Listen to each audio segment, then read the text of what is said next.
Sharks are back in an all-new season of Shark Tank, where hopeful entrepreneurs from across the country dream of a chance to secure an investment and gain powerful partners to start, grow, or save their businesses. I decided to revolutionize the dessert industry. We can save lives and you can make money. If the Sharks hear a great idea, they're ready to invest using their own money. I'll give you $1 million. And they'll fight each other for a piece of the action. Listen to what he just said. Kevin, why would they? It doesn't matter what you think. I couldn't care less. It's what they think. But first, the entrepreneurs must convince a shark to invest the full amount they're asking for, or they'll walk away with nothing.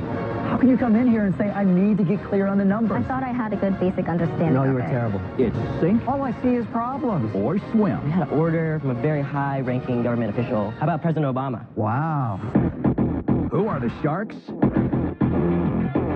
They're self-made millionaire and billionaire investors who are entrepreneurs themselves. Kevin O'Leary is a venture capitalist who turned a $10,000 loan into a software business worth $4.2 billion. Barbara Corcoran went from working as a waitress in Manhattan to building the city's preeminent real estate empire. Damon John is a fashion mogul and branding expert who grew his homemade clothing line into the globally recognized fashion brand FUBU. Robert Herjavec, the son of an immigrant factory worker, is now a technology mogul who sold his first internet companies for over $350 million. And Mark Cuban, notorious billionaire entrepreneur and the outspoken owner of the Dallas Mavericks.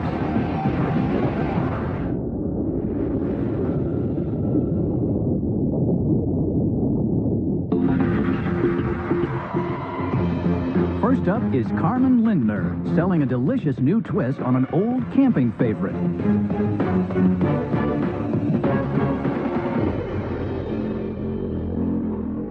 Hi, my name is Carmen Linder, and I'm the founder and CEO of Gotta Have S'more.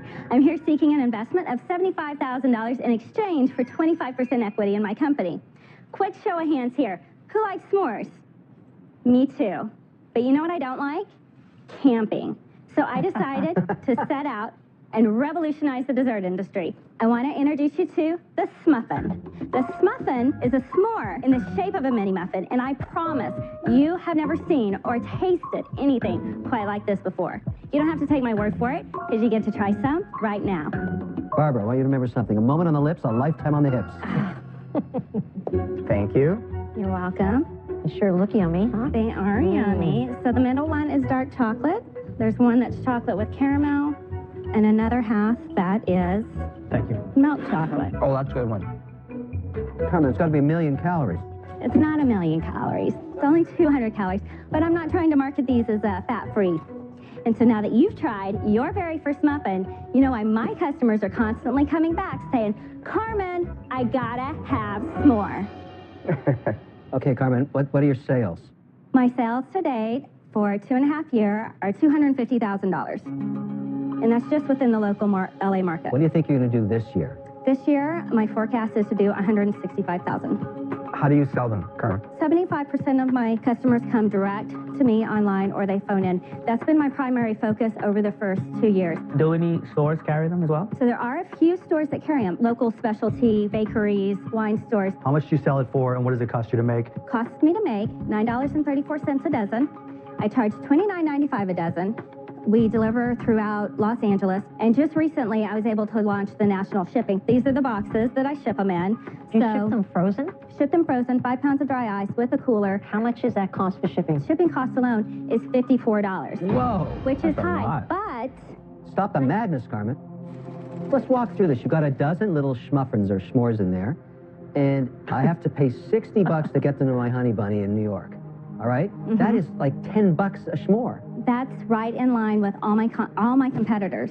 Is there anything else out in the market comparable to this? No, this is my baby. I trademarked the name Smuffin. I didn't want to just call it a s'more because honestly, it's so much more than a s'more. It's a schmuffin. It's a Smuffin. I get it, but the cost is freaking me out. I'm just thinking... What do you think is expensive? It's $10 a schmuffer. My target market, they're high-end customers. They're used to paying But why shipping, argue and with you, I'm Carmen? You're doing it today. You're selling them. Not At that that price. many. You haven't sold many schmuffers at She that sells price. $165,000 a year. Are you selling a lot of product that costs $60 a box? Come on. Yes, That's $50. crazy. Am I the only person that says that's insane? I mean, you FedEx this across the country, You wouldn't or you believe- send your children to college. You choose one. Like, think You about wouldn't that. believe the frenzy that these things create. This is the next dessert craze. All right, Carmen, I'm not going to invest in your schmickles. I'm out. Sorry, Carmen. What's your background? I was an advertising sales executive. I was laid off during the recession. I got a severance package. My husband and I had always dreamed of starting a s'more store. And I never met somebody who loves s'mores more than you. when you say s'more, it brings back happy memories, and people automatically smile. I see this all the time at events. They're like, oh my gosh, these are unique. What is this, a cupcake? I'm like, oh no, it's better than a cupcake. It's a muffin. And then they taste it, and then they just fall over. Then they order it and go bankrupt. They come back. They come back and they order over and over. My biggest cost was investing in getting the national shipping down. Why don't you just stay local then? Yeah, like, why all Because your I don't money. want to stay local. I want everybody to be able to have these. I want That's muffins and completely Gotta different, Have though. S'more to be a national name. That's a whole different thing than trying to make money. You have a huge market in Los Angeles, and you've got willing customers. Why focus on trying to solve a problem that's not really a problem? This was one focus. I'm also now wanting to start focusing on wholesaling as well. Carmen, you're so in love with your muffins, you can't see the dollars from the marshmallows. I'm out. Carmen, you put yourself in a position where you have to ask for $75,000 from us and give up 25% equity to fix a problem that isn't generating any sales. All I see is problems. I see it as building my distribution. This muffins were good. I'm out. Your strategy is smuffin crazy. So, I'm out. I like nothing more than a real s'more. But when I tasted this, it didn't taste anything really like it. So I'm going out just because I don't like the muffin. And I feel badly telling you that, Okay, okay? But good luck to you. thank you. It was just weird that they didn't go bananas over them. It's almost like I was in the Twilight Zone because that's not the typical reaction. How can there only be a dozen of them in that box? Because it's full of ice. You're shipping water across the country. In Season 3, Donnie McCall failed to get a deal with the Sharks for his folding cargo system, Invisirac. I'm committed to making Invisirac in the United States. Donnie, you Yes, sir. can't solve the problem we're talking about here. I believe I can make it. I know I can. Let's see what he's up to now. Things have been going great since being on Shark Tank. Before Shark Tank, I sold $75,000 worth of product, but it took about a year and a half. Since being on Shark Tank, in about 3 months, I sold $75,000 worth of product. Could have sold a lot more, but I actually ran out. Hey, Donnie, welcome to DZ. I've solved that problem by signing a licensing deal with a company in Des Moines, Iowa, called DZ, and we're going to be marketing, manufacturing, and distributing Invisirac. Here we have some inventory. Hey, this is awesome. I currently have hundreds of people on a waiting list, and as soon as DZ gets production ramped up, I believe the sky's the limit. Well, Donnie, that's the first one off the line. What do you think? It's great. Even though I didn't get a deal on Shark Tank, it's pretty overwhelming to see the product that I invented in my garage now in a manufacturing facility being produced by lots of American workers. It's exciting.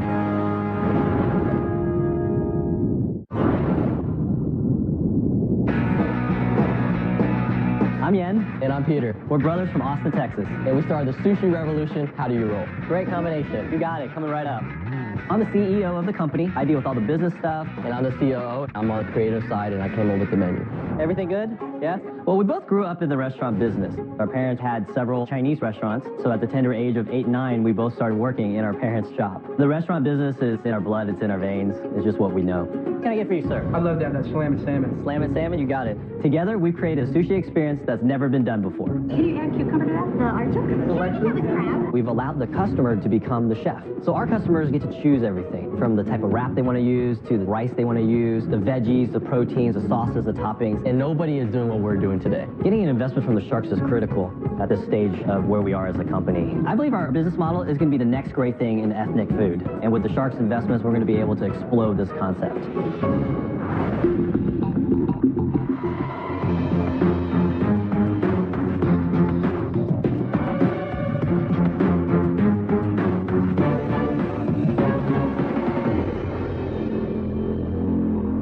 Hello, Sharks.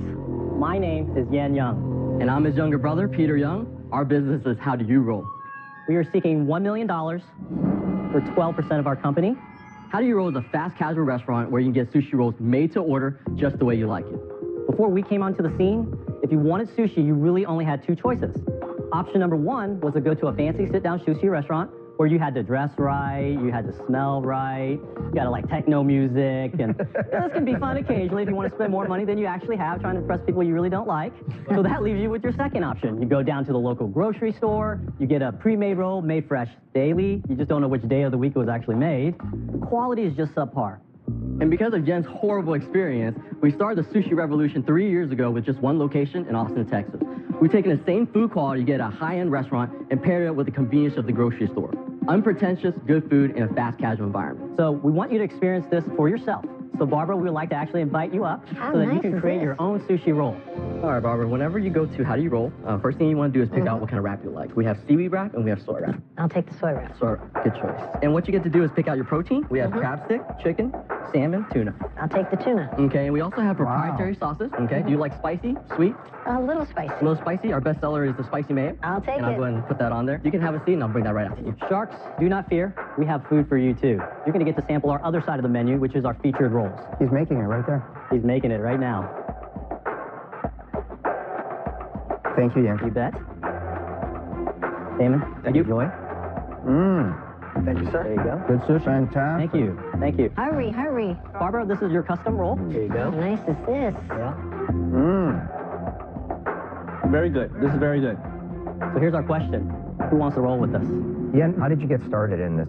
You know, it's funny, we both grew up in the restaurant business. I actually said, I'm never going to be in the restaurant business again. I'm never going to work with family because I had to work with my parents growing up. 14 years later, here I am standing next to my brother.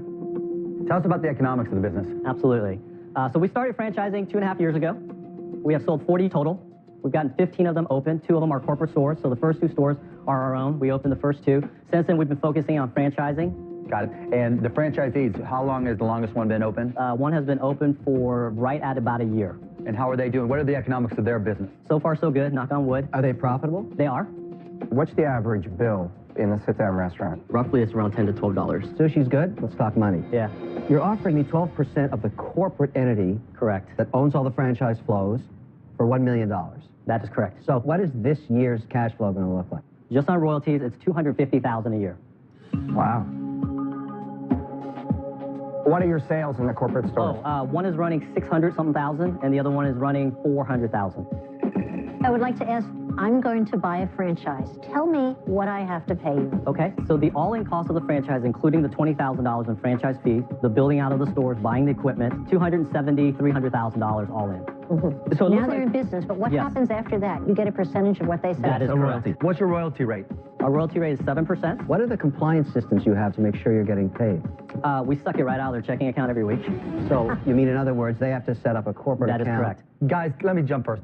I like the idea, I like the concept, but that's a brutally competitive area. I don't want to be in the sushi business, so I'm out.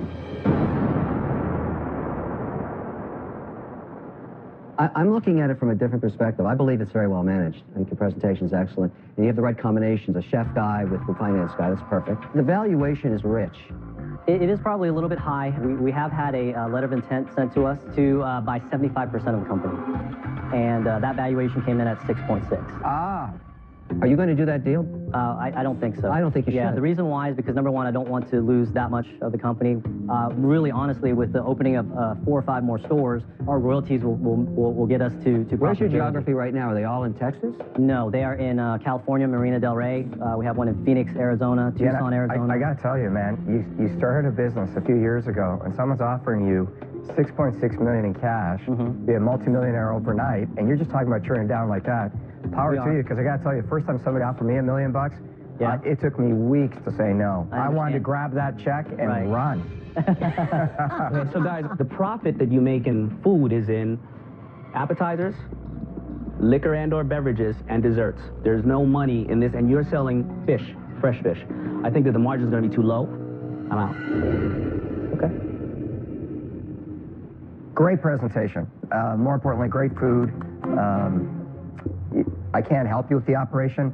I don't understand this particular food model. You're running a great great business. Thank you. I'll bring all my buddies. We'll spend a lot of money. Okay, thank you. But we're not going to spend $1 million to invest today. I'm out. You have 15 locations in 2.5 years. That is correct. Amazing. Thank you. I have recently gotten involved in 2 different food franchises, and I'm quickly learning how complicated it is. It can be. I have great respect for where you came from and how far you got. Thank you. But I mistrusted. I think your presentation is so buttoned up, and for my liking, a little too buttoned up. So I'm going to trust my gut on this. I'm out. Okay. I like your business. I like you guys. Thank you. So I'll make you an offer. I'll give you $1 million. Whoa! Wow. But I want 22% of the business. And there's one caveat.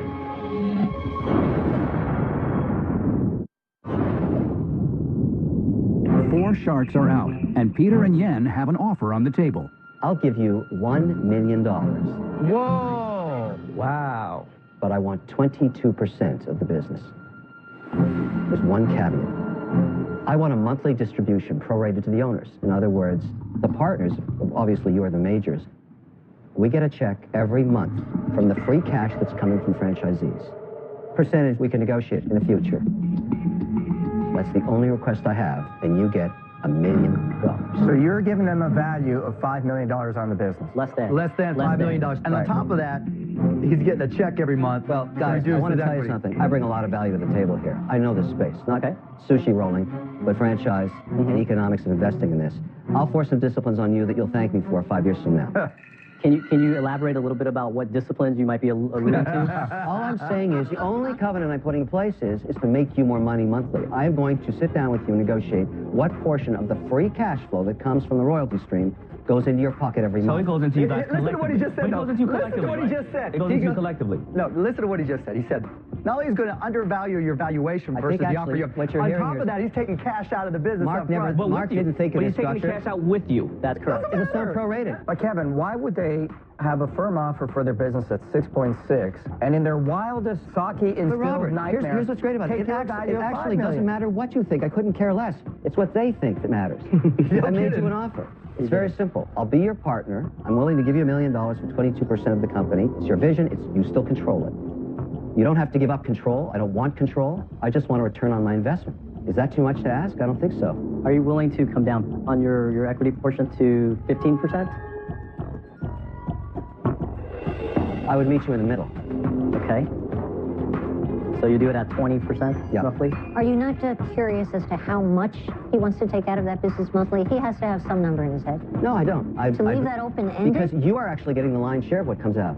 That's true. So I wasn't thinking about that. I was thinking that, even if we got crammed down with this offer, that we would still get some share of the distribution. So can we have a standing offer so we can discuss? Thank you. Standing offer. It's an aggressive valuation, Mr. O'Leary. I like it. So all you want to do is basically... All he wants to do is protect his downside. Exactly. They're giving up their upside because they think they can get at least a 15% return on their cash because that's what their discount was and their discounted cash flow. I don't need your help on this one, Mark. I figured this one out myself. I'm not giving you help. I'm just saying. The key with these guys is I think they really need the cash. You want to punt? I think so. You want to punt? Yeah. Okay. I think we have other opportunities out there. Oh, here we go.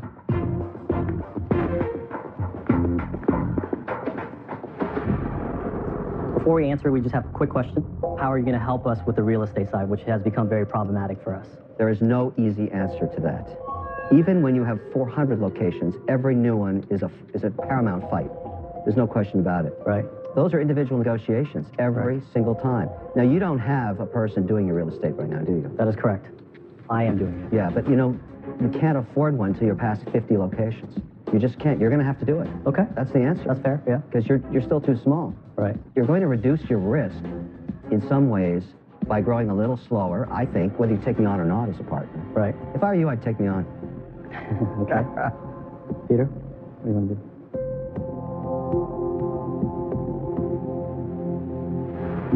Okay. I mean, if you feel like that's the right We'll take your offer. Whoa. Wow. All right. Kevin, I even started to believe that crap. Thank you. Looking forward to You it. sound like great offers. Thank you so much. Looking forward to working with you. Thank you. Thank you all. Thank you, guys. Thank you so much. Good job. You Have a made good a day. deal with the devil.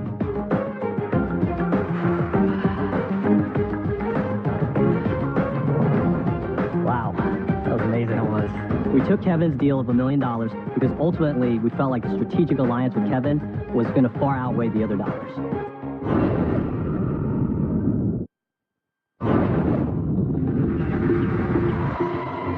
Next into the tank is B. Arthur, whose business aims to bring some sanity into the world.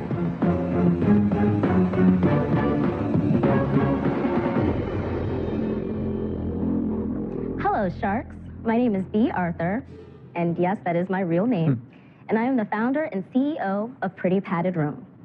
I am asking $100,000 for 30% of my company. The practice of psychotherapy has been around for more than 100 years and has helped millions of people, but it doesn't have a really wonderful reputation. See, when most people think therapy, they imagine paying $200 to be trapped in a room with this guy. How does that make you feel? Creepy, right? So most of us tend to solve our problems the normal way, by confiding in a trusted friend. Honey, you don't need him. You need margaritas. Oh, yeah. She knows you inside and out, and she's always there for you, but her advice isn't always the best. In order to make counseling more approachable and accessible, I felt we needed to provide the credentials of an experienced therapist with the comfort and ease of an old friend. So I broke all barriers and created Pretty Padded Room, a nice place to go crazy. Pretty Padded Room provides online therapy to women on their own time and in their own space. We connect users from all around the world with an all-female team of licensed therapists through video chat or digital diary for just a fraction of the price.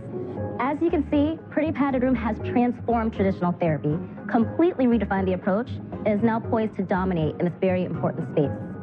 So, how did that pitch make you feel? So B, I can go online and get a credible, licensed psychotherapist. Yes. What does it cost? A trial session at $20 is a 30-minute session, and it's either through video chat or a digital diary. And what are you paying the doctor? It's a flat rate. So for $20, they get 16 of that. For $40, they get 30. It raises the immediate question. If a therapist can't generate their own practice at $150 an hour, they'd be a discount therapist and they'd go to your deal because they're getting paid a whole lot less. So if I'm a good therapist, why would I do this? I was actually trying to solve two problems with this business. I really did want to make therapy more approachable and, most importantly, affordable for the average consumer. Also, for new therapists who are just starting out, it's actually very difficult to just hang up a shingle and just automatically get clients like that. Is this only for women? We're women-oriented, but we have about 6% male membership, actually. It's a subscription-based service. There's 3 tiers of membership. $100 is 5 digital diary sessions, and that's when you can write into your therapist. It's an interactive journal. $150 is 4 30-minute sessions with video and 1 digital diary. At $200 is 4 45-minute sessions and 3 digital diaries. When I use the digital diary to write to a therapist, am I doing that one-on-one? I'm basically emailing her, or am I going through your computer to do that? It's through the site, and a lot of people appreciate that. It's a virtual office. I've been working on this for about 2.5 years. In our very first year, when we were offering free sessions, and I was still working my full-time job as a domestic violence counselor, we did about $7,500 in sales. $7,500? Yes. What was your average session price so we get an idea of the number of sessions that people played for? The first session was free, and in the first 3 months, about 600 people did sign up. 600 signed up, and then how many actually paid for sessions? Originally, so our conversion rate has always been right around 40%. So people who try up, about 40% end up going on and signing up for memberships. The average customer stays on for about 3 to 6 months. What do you want course to do this year? $21,000. But are you on target? Yes. At this moment, we're halfway through our fiscal year. But does it bother you, B, that after basically 3 years, right, you're talking about doing $20,000 in sales? I'm not even sure we're proving the concept here. I mean, that is absolutely nothing burger. You've said that the average customer is 3 months?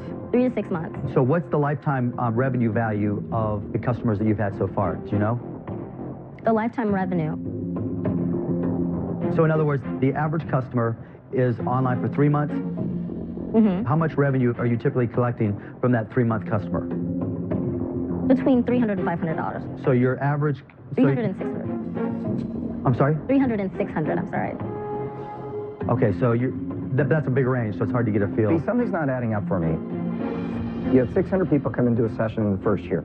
If all the people from the first year converted into paid customers, you would be doing $60,000 a year under your minimum subscription. Yes. But you're doing $15,000. So the drop-off rate of people that use the product once and don't sign up is huge. The numbers don't seem to add up. Robert's right. You're basically in an e-commerce business. It happens to be your product, the psychotherapy counseling. It feels to me like you need a partner that can explain to me, because you don't seem to be able to do it, customer acquisition costs, margins, attrition, which Robert identified you have a huge attrition rate. In other words, people come, use it, and just go away. That's not true at all. Well, I mean, then our why you have customers no are sales? addicted to the site. All of our business has been through word of mouth. But you can't answer one of those questions. Think about it. If you, Your numbers aren't adding up. I mean, they're just not.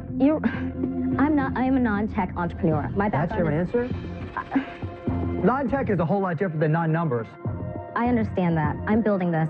The first 2 years, it's been extremely difficult. The learning curve is very steep, but I've learned so much. And my vision has been validated. People are in love with this site. It gets me high, the things that people say about this site, and I get to help people. I just need to get clear on the numbers.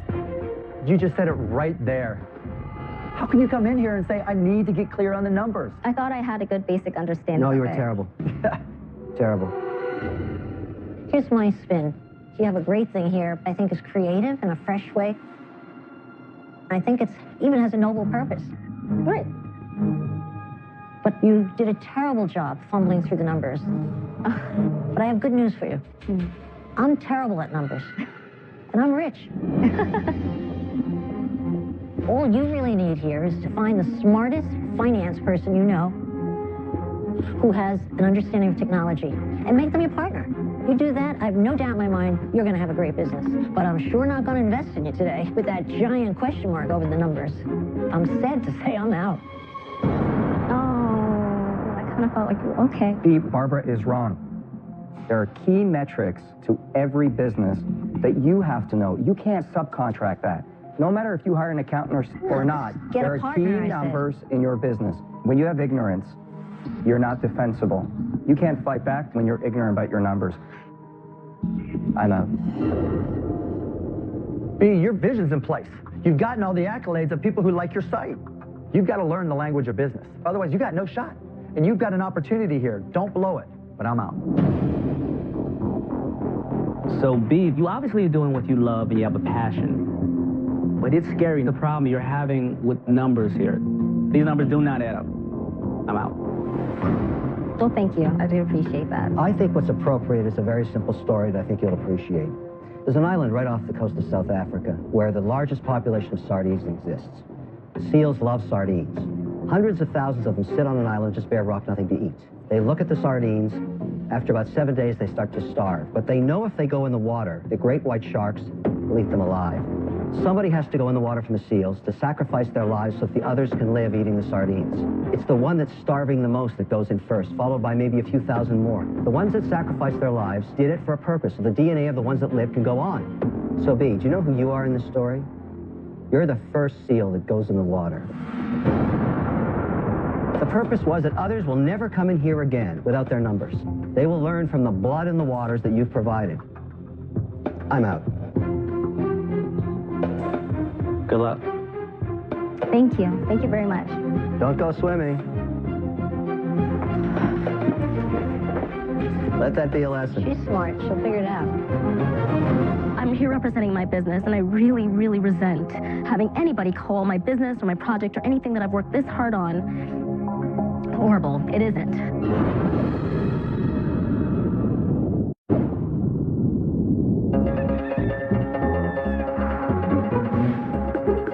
I'm TJ. I'm Jaden. I'm Emily. I'm Kate. I'm Paige. I'm Bryson. And we're the Inventioneers. Well, the name says it all. We're inventors. Guys, working. We created the Inventioneers 8 years ago with the goal of changing the world through our inventions. When we're not inventing, we're just regular kids. We ride bikes, play soccer, do homework together. We're just best friends. We've invented a solution to one of the biggest problems facing drivers today, distracted driving. 3, 2, 1, Right now, our invention is just a prototype. We want to get it out there into the public as soon as possible, and that's why we need the sharks. If we don't get a deal with the sharks, then the world will miss out on one of the most amazing products to ever hit the streets. 1, 2, 3, go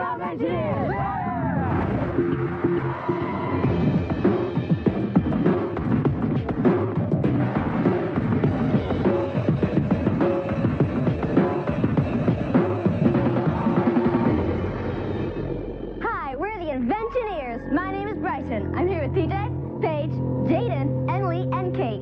We're 6 inventors ages 12 to 18 Today we're looking for $100,000 in exchange for 15% of our company. Sharks, as parents, you unfortunately know that this is a very common occurrence among teen drivers. Teens think they can multitask and drive safely, but they're faced with distractions like cell phones, makeup, eating, drinking, and fooling around with friends. No way. Now, Sharks, please join our teen driver and imagine you are driving down the freeway. Put your hands up at 9 and 3. Now close your eyes. 1, 2, 3, 4. In those 4 seconds, our teen driver traveled the length of a football field. Thankfully, these kids are okay, but 18 teenagers die every day in the U.S. from car crashes. The #1 cause, you guessed it, distracted driving. We wanted to make a difference in the world by solving this problem. So, ta-da! We created the Smart Wheel. We realized that most distractions require drivers to take one or both hands off the wheel. So we thought, why not create a product that would alert drivers when they make that mistake? And that's what the Smart Wheel does. The Smart Wheel's proprietary technology tracks driver's hand position and alerts the driver through red lights and a tone if it detects one of 3 unsafe hand positions. First is no hands on the wheel. That's obviously unsafe. Second, one hand off the wheel is another unsafe hand position because it's a good indication that the driver is distracted. And third is 2 hands together, which is a common texting position. The Smart Wheel then records the events and can alert third parties such as parents. Today we're looking for your help to get our business off the ground so that we can save lives and you can make money. Nice job. Thank you. Guys, to get it rolling, is it a prototype or is it a product right now? It's a prototype right now. The first thing we're going to do with the $100,000 is take approximately $75,000 of it and complete what we call the final industrial design for manufacturing. We'll then use the remainder to start our first production run. How are you going to sell it? We plan on selling it on the internet. We are open to going into the big box stores eventually. And for how much? So we're planning on retailing the Smart Wheel for $200. For cost to make it, we have professional estimates that say $50. Let me ask you a question. You showed us all the activities that teens shouldn't be doing. How does the device actually stop them from doing that? It doesn't. It just records it. You don't see a problem with that?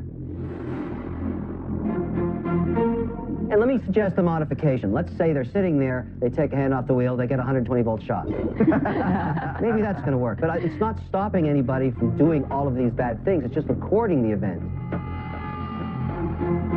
Guys, have you demonstrated anywhere or put it in use for trials or anything like that? Actually, one of the first things we did, too, once we came up with the idea, was to do a pilot study. You want to talk more about that, Brady? At that pilot study, 90% of the participants... You want to tell them where we did it? At MIT. 90% of the participants said that the Smart Wheel would be effective at changing the driver's unsafe behavior. We had an order from a very high-ranking government official. You want me to tell you who he is? Sure. How about President Obama?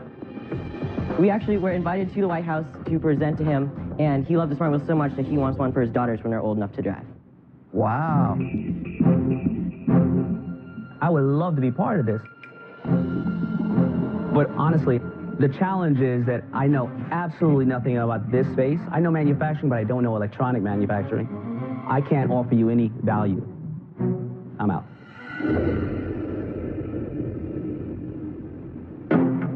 I'm picturing myself introducing this to my 17-year-old son. One pitch is, hey, this is going to help you drive safe, and we're going to get a report if you take your hands off the wheel. That thing ain't going on in that car. If it's going on, it's going to come off quickly. I think you've gone too far with the product. I think you have to eliminate the report back to the parent. But if we don't have the reporting, then there's no incentive for the teen to actually work with the light. No, you know what? I don't agree with you. I think teenagers do want to be safe, but they don't want their mom and their father looking over their shoulder all the time. They want to get away. But then I do want to bring up the numbers from our surveys that, you know, 85% of them said that teens agreed teens should use a Smart Wheel, and I'm not convinced about it. Here's my take on this. You've achieved a whole lot putting this whole thing together. You've taken an idea and gone all the way to the White House. That's cool. Now, if you only had a good idea, just think what you'd be doing. You will one day come up with a good product that I can invest in. And when that day comes, you're invited back through those doors and I will write you a check. But today, no. I'm out.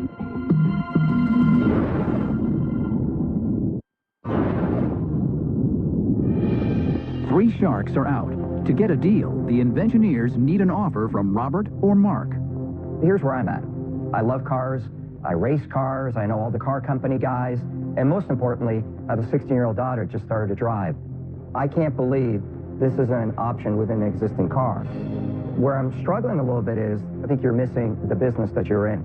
You think you're in the smart wheel business, but the name of your company or you guys is the Inventioneers. The smart wheel is simply a product that you've invented. The thing to do with a great invention is now go and sell it to somebody. I think trying to manufacture it and doing all this other stuff is just crazy. We did get another offer to do a pilot study. We were actually able to talk with the U.S. Secretary of Transportation, Ray LaHood. He not only endorsed the smart wheel, but he also offered to set us up for a pilot study on mass transit vehicles. So what was the follow-up to that? Follow-up is we need more smart wheels to test it with. Here's what I'm willing to do. I'll give you the $100,000 for 30%, contingent on taking it to a car company and them being interested in moving forward with a licensing deal. Is anyone willing to go in on that deal? What am I, chopped liver? No, we are on the edge of our seats here. Robert, I'll go with you 50-50 if you take out the contingency on the car companies. Because I think once we go visit the car companies and we've talked to them not just about driver training for kids, but also the commercial applications, we have the opportunity to pivot. My only issue is TJ's vision is to take the entire 100,000 manufacturer. I don't want to do that. Okay, so TJ, would you be open to, once we discuss everything, if the best course of action is not necessarily to take that further along, but talk to the car companies, let them help us design it so we don't have to spend all that money, so we have a little dry powder left to evolve and pivot. Yeah. All right. Mark and I will give you $100,000 for 30%. What do you say? No contingency? No contingency. That's a deal. All right. Thank you so much. Nice job. Nice to meet you. Nice to meet you. I love cars. This is so cool.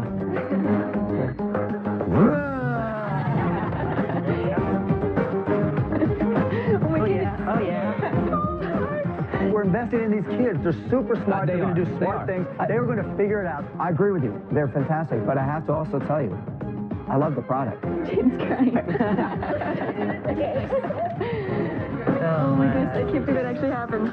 The Sharks actually treated us like adults and they valued our ideas, and it's great to see someone else appreciate the smart wheel as much as we do. Next time on Shark Tank. You are out of your minds. You let greed cloud your vision. I know business, I really do. That's $1,400? Because it's very expensive. Exactly. That's what that price is. Shucky ducky quack quack. No, in some ways, you have the perfect business. We're at our tipping point. You have any sales? Sales? They're not worth $3 million? Oh, you did catch that. He doesn't understand the cycle of cash. You've got to change the game. I don't agree with Mark. They won't survive that way. What really happened aboard the cruise ship stranded at sea for 8 days? 2020 starts right now.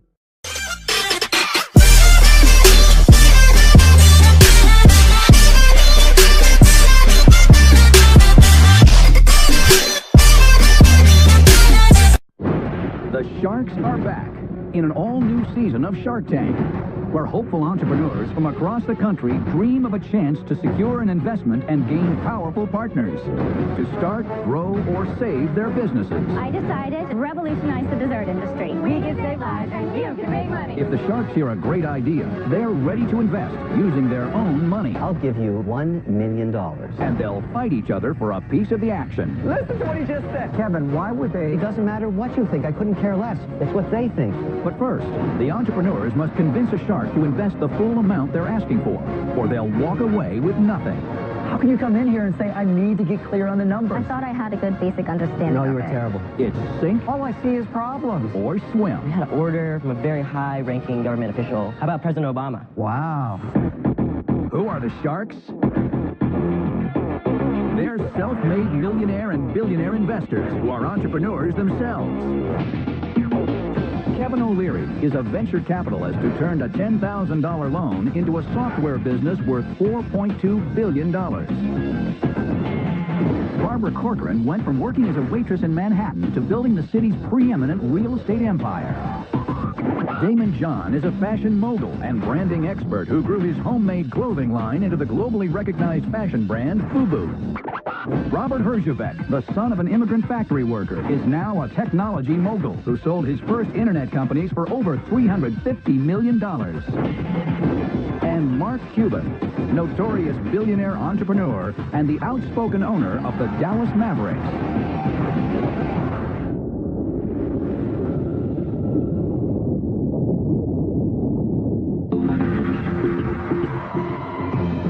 First up is Carmen Lindner, selling a delicious new twist on an old camping favorite.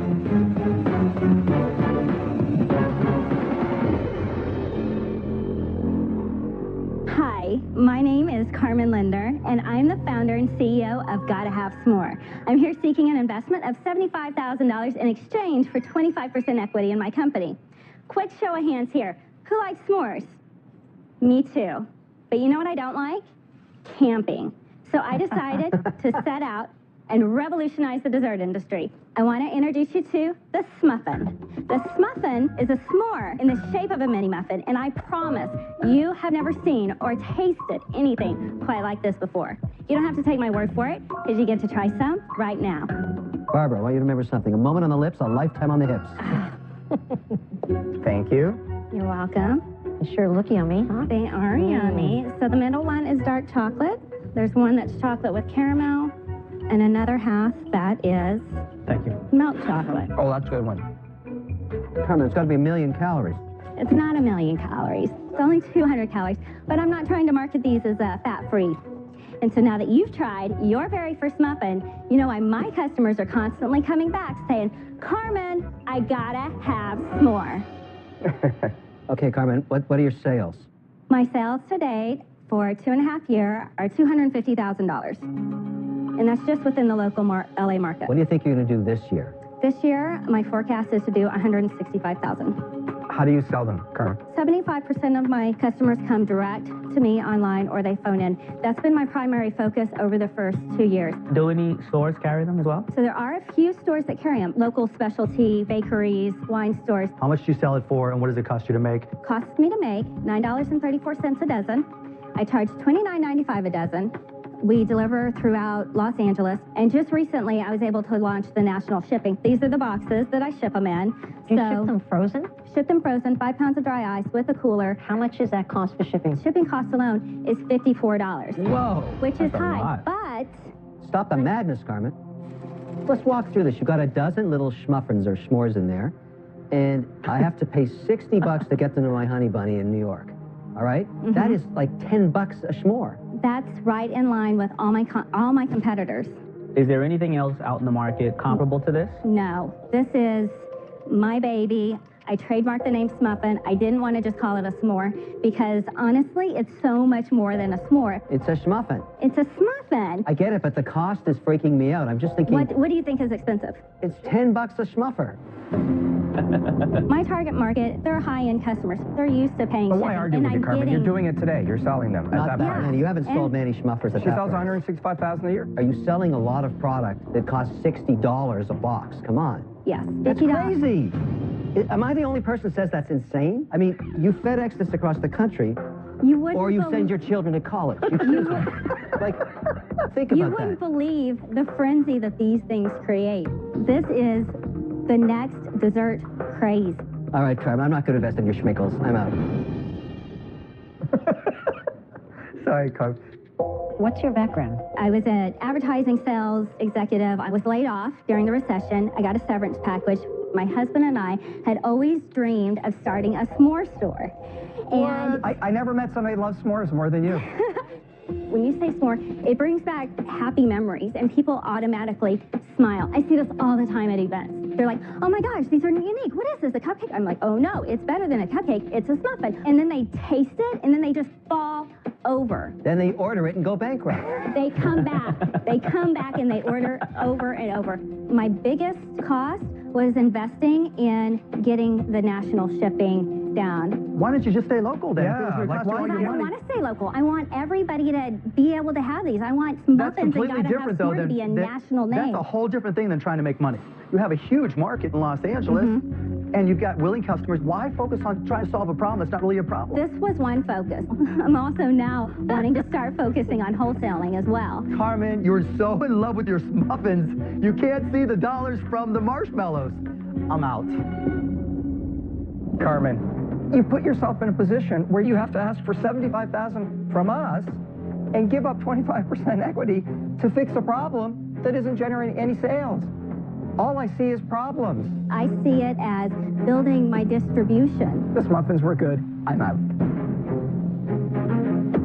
Your strategy is smuffin crazy. So, I'm out. I like nothing more than a real s'more. But when I tasted this, it didn't taste anything really like it. So I'm going out just because I don't like the muffin. And I feel badly telling you that. Okay. Okay? But good luck to you. Thank you. It was just weird that they didn't go bananas over them. It's almost like I was in the Twilight Zone. Because that's not the typical reaction. How can there only be a dozen of them in that box? Because it's full of ice. You're shipping water across the country.